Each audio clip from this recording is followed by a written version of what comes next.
Hello बेटा, welcome once again. हम लोग क्या पढ़ रहे हैं बेटा? Colligative property. 4 प्रकार की कोलिगेटिव प्रॉपर्टी हमने आपको बताई थी। Relative lowering in vapour pressure, osmotic pressure, इन दो को हम लोग जो है बेटा ऑलरेडी डिटेल से पढ़ चुके हैं। तो अब थर्ड जो कोलिगेटिव प्रॉपर्टी है, आज बात करते हैं उसकी। बहुत ही इंपॉर्टेंट है, सभी बच्चे जो है क्या करेंगे, बहुत ध्यानपूर्वक इस वीडियो को देखेंगे। क्या है बेटा? Elevation in boiling point. क्या है ये एलिवेशन? एलिवेशन का मतलब होता है कि वो कितना ज्यादा आ गया। जो जिस चीज को आप लोग नॉर्मली ऑब्जर्व करते हैं उससे अगर कोई चीज डिफरेंट आ जाए तो वो क्या है बेटा? एलिवेशन। ज्यादा, ग्रेटर में। एक होता है डिप्रेशन, मीन्स वो कम आ जाए, और एलिवेशन क्या होता है? ज्यादा आ जाए। तो सबसे पहले अगर हम बात करें बेटा कि हमारे पास ये बॉइलिंग पॉइंट क्या होता है,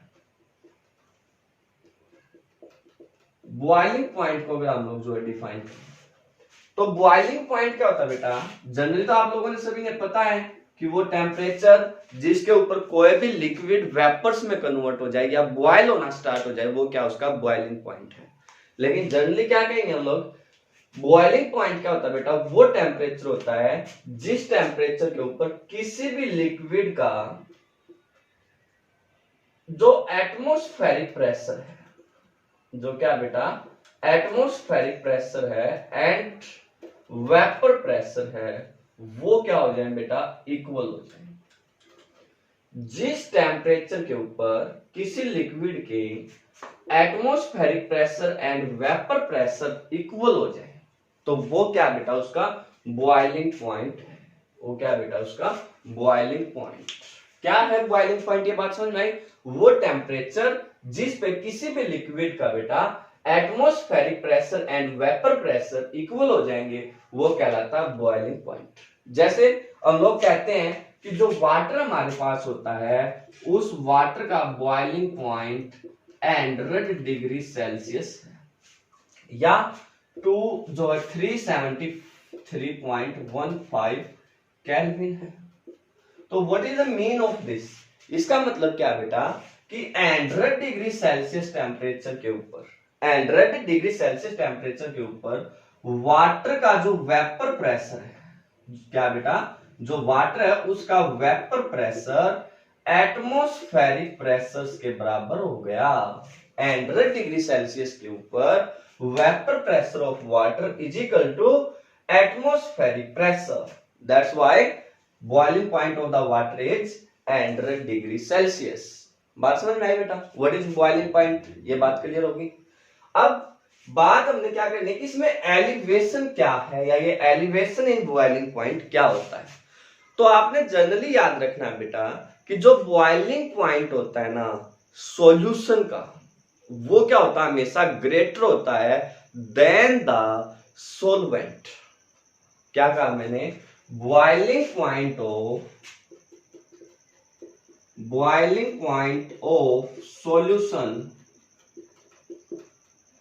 वो हमेशा क्या होता है? ग्रेटर देन होता है boiling point of pure solvent. Point of solvent, solutions का जो बॉइलिंग पॉइंट होता है वो हमेशा क्या है बेटा? सॉल्वेंट के बॉइलिंग पॉइंट से हमेशा ज्यादा होता है। क्यों? कोई पूछे तो मैंने इसका रीजन भी आपको बताया था कि वह जो वेपर प्रेशर होता है ना, जिस भी चीज का वेपर प्रेशर आपके पास ग्रेटर होगा तो उसका बॉइलिंग पॉइंट क्या होता है? कम होता है। जिसका वेपर प्रेशर कम ज्यादा होगा बेटा तो उसका बॉइलिंग पॉइंट क्या होता है? कम होता है। ये बात बताई थी ना। तो अब सॉल्वेंट के केस में प्योर सॉल्वेंट का वेपर प्रेशर ग्रेटर होता है, अब उसका वेपर प्रेशर ग्रेटर होता है तो बॉइलिंग पॉइंट क्या हो जाएगा? कम हो जाएगा। बात समझ गए? अब ये जो डिफरेंस आएगा boiling point of solution and boiling point of solvent, वही जो डिफरेंस है वो क्या कहलाता है? Elevation in boiling point. वही डिफरेंस क्या कहलाता है बेटा? Elevation in boiling point. बात समझ में आई? इसको समझने के लिए कि एलिवेशन इन बॉइलिंग पॉइंट क्या है, हम लोग एक ग्राफ ड्रा करते हैं बेटा। किस किस के बीच में? Vapour pressure versus temperature. Suppose कर लीजिए इस डायरेक्शन में आपके पास वेपर प्रेशर और ये क्या है? आपके पास टेम्परेचर।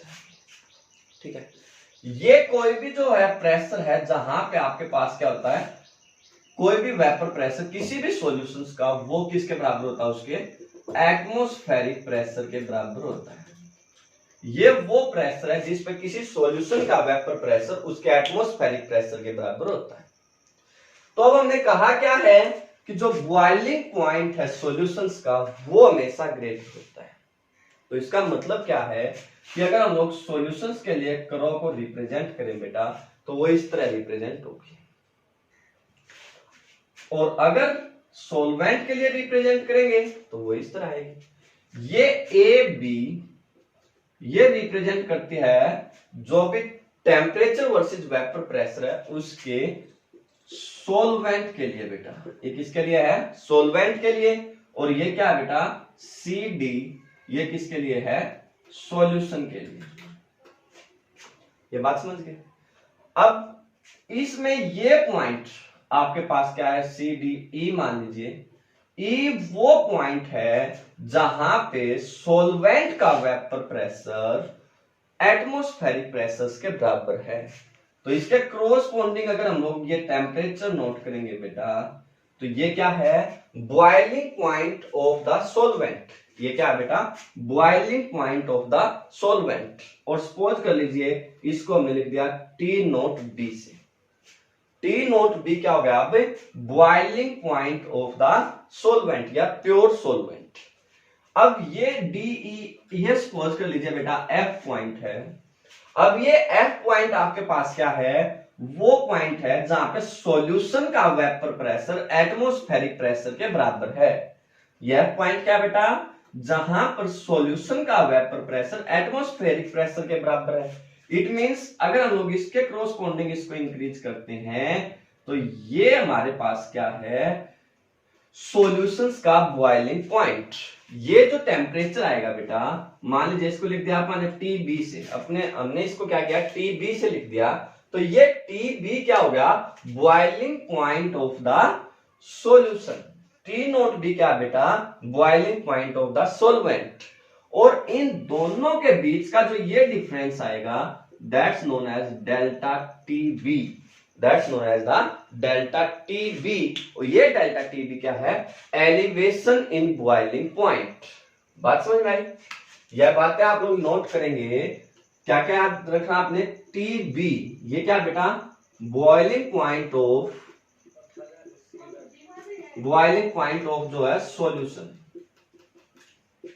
टी नोट बी वो आपके पास क्या है, बॉइलिंग पॉइंट ऑफ सॉल्वेंट। और टी नोट बी वो आपके पास क्या बेटा, एलिवेशन इन बॉइलिंग पॉइंट। वो क्या बेटा, एलिवेशन इन बॉइलिंग पॉइंट। बात समझ में आ गई। और ये आएगा किसके बराबर, डेल्टा टेल जो है del T B is equal to T b minus T nought b. क्या आएगा बेटा, delta T B is equal to T b minus T nought b. ये आपके पास क्या आ जाएगा, डेल्टा टी बी या एलिवेशन इन बॉइलिंग पॉइंट। बात समझ में आई बेटा।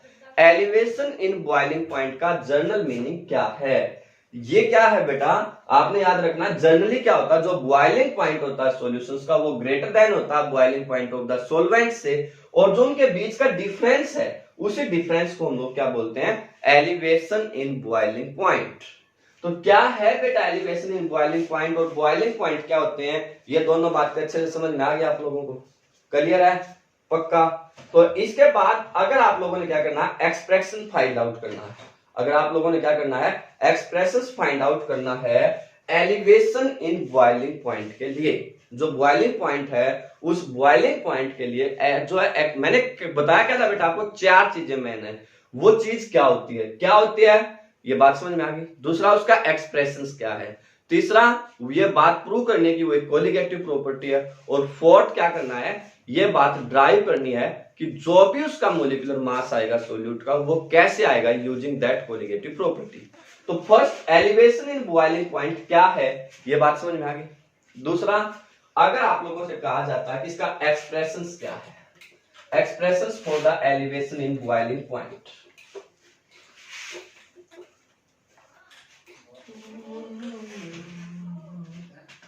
एलिवेशन इन जो expressions in elevation in boiling point. तो आपने क्या याद रखना है बेटा, जो भी बॉइलिंग पॉइंट है या जो एलिवेशन इन बॉइलिंग पॉइंट है वो जनरली एक्सप्लेन किया जाता है in term of concentrations. Generally किसमें एक्सप्लेन किया जाता है बेटा, यो कंसंट्रेशन में। और कंसंट्रेशन के टर्म में हम किसको मापते हैं, मोललिटी को।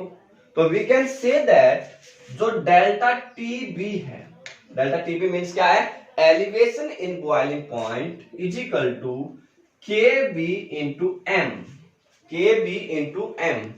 के जो एम यहाँ पे क्या है, मोललिटी। ये शब्द ध्यानपूर्वक देखेगा बेटा, मोललिटी। मोललिटी क्या होती है, number of mole of solute पर मास ऑफ सोलवेंट, पर mass of solvent in kilogram. बात समझ रहे हैं ना। तो इसलिए यहाँ पे ये एम क्या है, ये ध्यानपूर्वक याद रखना आपने, मोललिटी ऑफ द सॉल्यूशन। और के बी, अब इस शब्द को बड़े ध्यानपूर्वक सुनिएगा, याद रखिएगा। के बी क्या है, ये कांस्टेंट ऑफ प्रोपोर्शनलिटी है बेटा, जिसको बोलते हैं मोलल एलिवेशन कांस्टेंट। क्या नाम है बेटा इसका, मोलल एलिवेशन कांस्टेंट। समझ में आई बात, या इक्विस जो साइकोप्स कांस्टेंट हम लोग इसको बोल देते हैं। आप लोग याद रखिए ये क्या है, मोलल एलिवेशन कांस्टेंट। बात समझ में आ गई।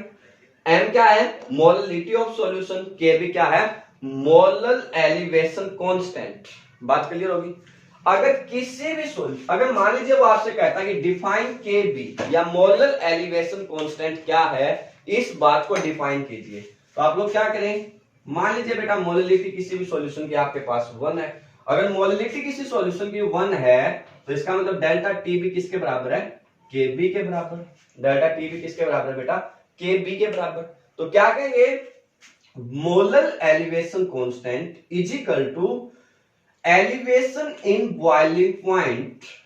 Molal elevation constant is equal to elevation in boiling point when the molality of the solution is unity, when molality of the solution is unity। अब क्वेश्चन ये है बेटा कि जो मोललिटी है किसी सॉल्यूशन की वो यूनिटी कब होगी, मोललिटी ऑफ द सॉल्यूशन जो है वो यूनिटी कब आएगी। अब मोललिटी की डेफिनेशन क्या थी बेटा, number of mole of solute. और नंबर ऑफ मोल का मतलब क्या हो गया, मास बटे molecular mass into mass of solvent in kilogram.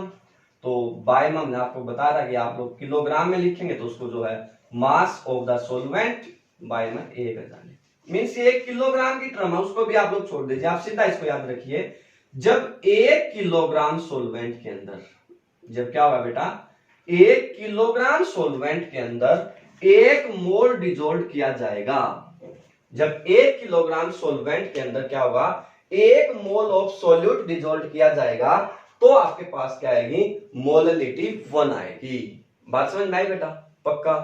एक बार पूछा गया था what is the unit of के बी, ये पूछा गया था बेटा सीबीएसई में भी और एचबीएसई में भी, दोनों में क्वेश्चन पूछा गया है कि what is the unit of के बी। के बी की यूनिट क्या है, तो के बी किसके बराबर आएगा बेटा, डेल्टा टी बी बाय में एम। डेल्टा टी बी का मतलब क्या होगा, केल्विन या डिग्री सेल्सियस, और मोललिटी मींस आप केल्विन पर मोललिटी आप लोग इसको बोल सकते हैं। और मोललिटी को आप लोग क्या लिख सकते हैं, नंबर ऑफ मोल बाय में मास ऑफ सॉल्वेंट इन किलोग्राम। तो मोल पर किलोग्राम, तो ये केल्विन मोल पर किलोग्राम ऐसे भी लिखी जा सकती है। ये बात समझ में आ गई बेटा। तो ये काफी इंपॉर्टेंट है, यूनिट आपसे वो घुमा फिरा के जरूर पूछ सकता है। केल्विन मोललिटी की टर्म में पूछ सकता है, केल्विन मोल पर किलोग्राम की टर्म में भी वो आपसे पूछ सकता है। बात समझ में आ गई, पक्का। तो ये बात क्लियर होगी कि जो एलिवेशन इन बॉइलिंग पॉइंट है वो क्या है, delta TB is equal to KB into M. अब आगे आपने क्या करना है, इसको नेक्स्ट फर्दर स्टडी करना, यही बात ड्राइव करनी है कि ये delta TB is equal to KB into M कैसे होता है। एक बात और भी याद रख सकते हैं आप लोग बेटा, ये क्वेश्चन बन सकता है कि जो केबी आपके पास है उसकी वैल्यू कम किसके लिए होती है? तो जनरली जो Kb है वो वाटर के लिए सबसे कम होता है बेटा। वाटर के लिए इसकी जो वैल्यू है लगभग 0.52 केल्विन पर मोल जो है किलोग्राम पर मोल होती है, और ज्यादा Kb की वैल्यू होती है एसिटिक एसिड के लिए। ज्यादा वैल्यू किसके लिए होती है इसकी? एसिटिक एसिड के लिए लगभग 2.93 केल्विन किलोग्राम पर मोल आपके पास होगी। तो ये क्वेश्चंस भी अच्छा खासा बन सकता है, पूछा जा सकता है कि Kb की वैल्यू किसके लिए आपके पास सबसे कम होती है। बात समझ में आ गई बेटा? क्वेश्चन क्लियर हो गए दोनों? क्या है ये बात क्लियर? अब ये बात आपने क्या करनी है, ड्राइव करनी है कि ये इसी के बराबर होगा। देखिए भाई इस बात को समझिए और खुद को थोड़ा सा फ्लैशबैक में लेके जाइए। इतना बात आपको पता चल गया ना, डेल्टा टीबी इक्वल टू क्या होता है? Kb into M. ये बात आपको क्लियर होगी। अब याद करिए, हमें क्या पता है, जो एलिवेशन इन बॉइलिंग पॉइंट है डेल्टा टीबी, वो डायरेक्टली प्रोपोर्शनल होगा प्रेशर डिफरेंस। अभी ग्राफिकली भी आप लोग इसको समझ सकते थे। डेल्टा टीबी वो क्या बेटा? डायरेक्टली प्रोपोर्शनल है प्रेशर डिफरेंस के। और राउट्स लॉ क्या कहता है कि जो डेल्टा पी है वो डायरेक्टली प्रोपोर्शनल होता है x2 के। ये बात समझ रहे हैं? ये इक्वेशन 1 थी, ये 2 है। अब इसको समझिए बेटा, डेल्टा टी भी डायरेक्टली प्रोपोर्शनल है प्रेशर के, और प्रेशर डायरेक्टली प्रोपोर्शनल है x2 के। तो it means that we can say that कि डेल्टा टी बी वो डायरेक्टली प्रोपोर्शनल है x2 के। ये कह सकते हैं ना, ये लिख सकते हैं आप लोग कि from 1 and 2 we can say that delta T B is proportional to x2। ये बात समझ में आई बेटा? पक्का। अब प्रोपोर्शनलिटी के स्थान पे अगर आप कोई भी arbitrary constant k into x2 लगा दें तो इसको ऐसे लिख सकते हैं।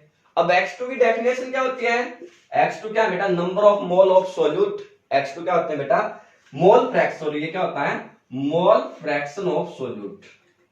मोल फ्रैक्शन ऑफ सोल्यूट। अब x2 को किसके बराबर लिखेंगे बेटा? n2 बाय में n1 plus n2। Number of mole of solute by में टोटल नंबर ऑफ मोल। यही डेफिनेशन बताई थी। अब जब n1 प्लस n, क्योंकि आपको पता है n2 जनरली स्मॉल होते हैं, तो इसको इसलिए हम लोग n2 प्लस n1 को नियरली इक्वल टू n1 भी लिख सकते हैं। Means x2 can be write as n2 by में n1।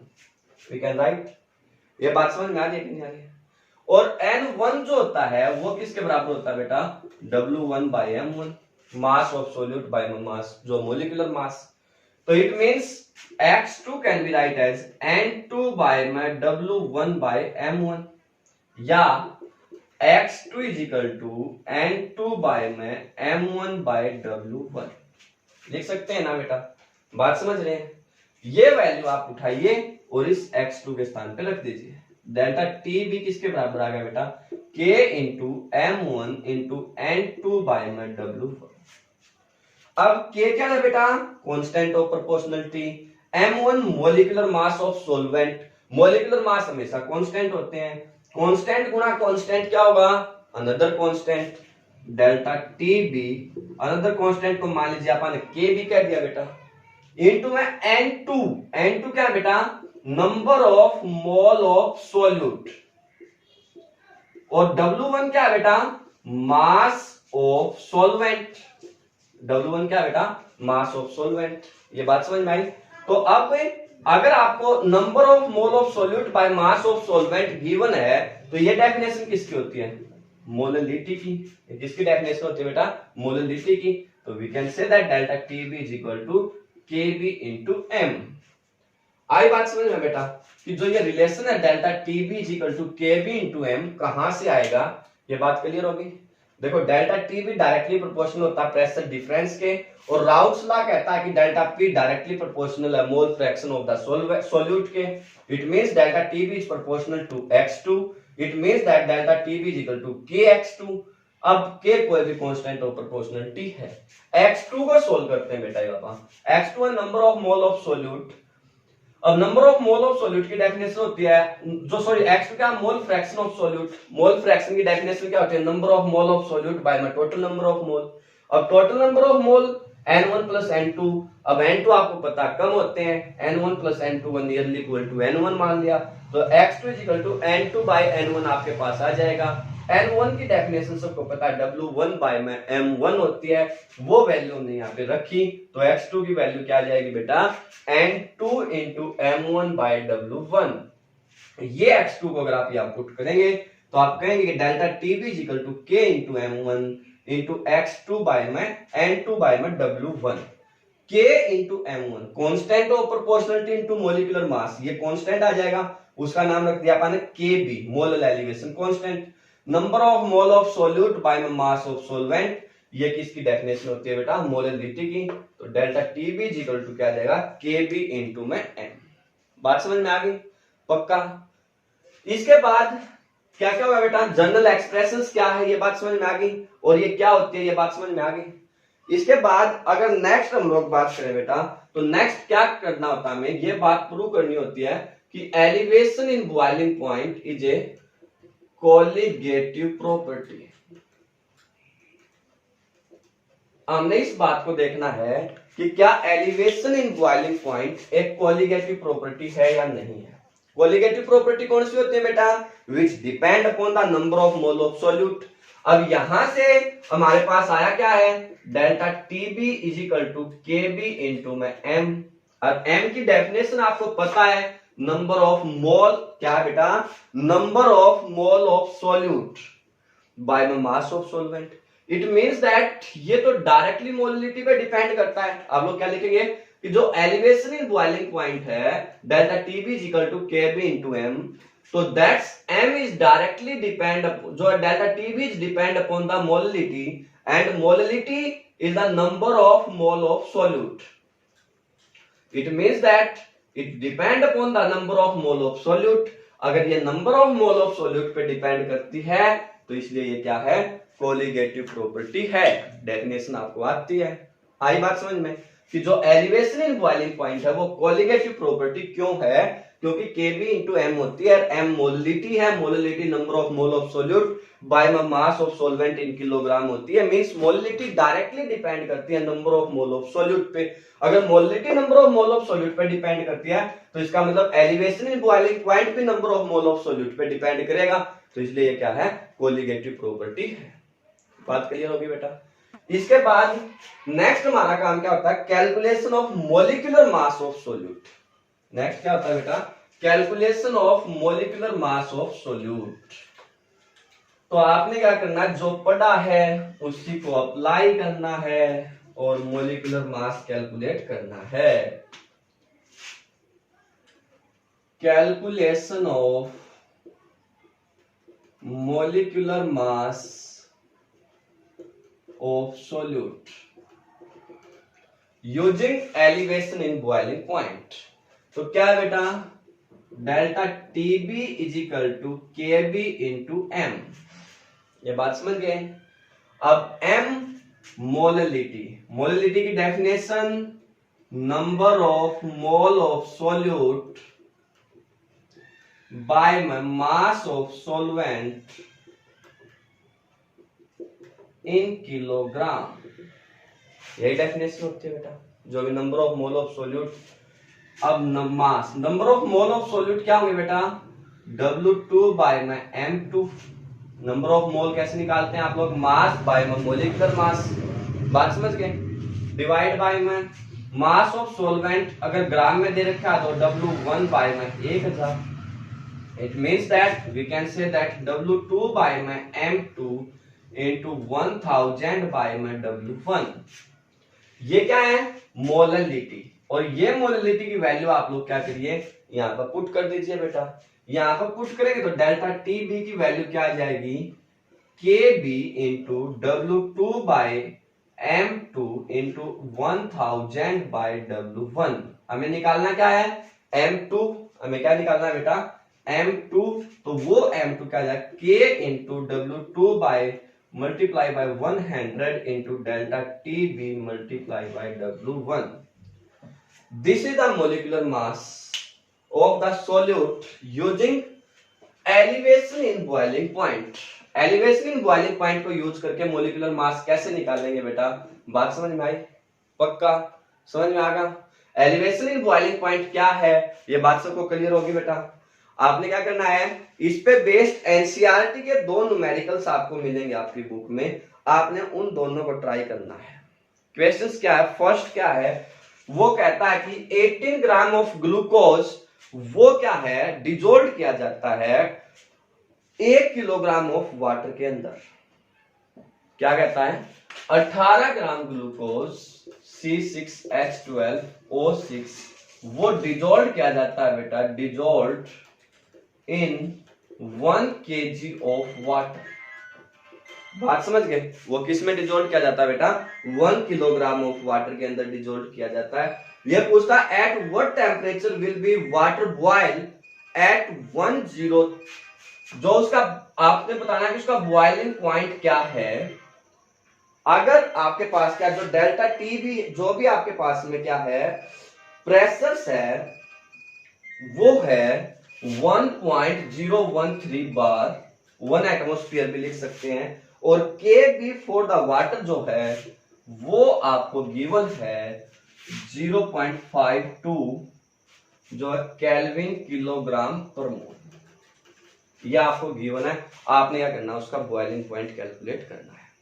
ये बात समझ गए बेटा, मींस आपको चाहिए डेल्टा टी बी। देखिए हमें डेफिनेशन पता है कि जो डेल्टा टी बी है बेटा वो है के बी इंटू मोललिटी, और मोललिटी हम लोग कह रहे हैं number of mole of solute by mass of solvent है। अब देखो W2 18 ग्राम उसने आपको दिया हुआ, अगर मोललिटी निकाले हम लोग इसकी 18 ग्राम दिया बेटा, कौन, ग्लूकोज। और ग्लूकोज जो है मैं काफी वीडियोज में आपको समझा चुका हूं, C6H12O6 होता है, तो means 12 multiply by 6, 1 multiply by 12 plus 16 multiply by 6, it means that ये 180 है। ये बातें मैं समझा चुका हूं आपको। इट मींस इसका मोलिकुलर मास है 180 ग्राम।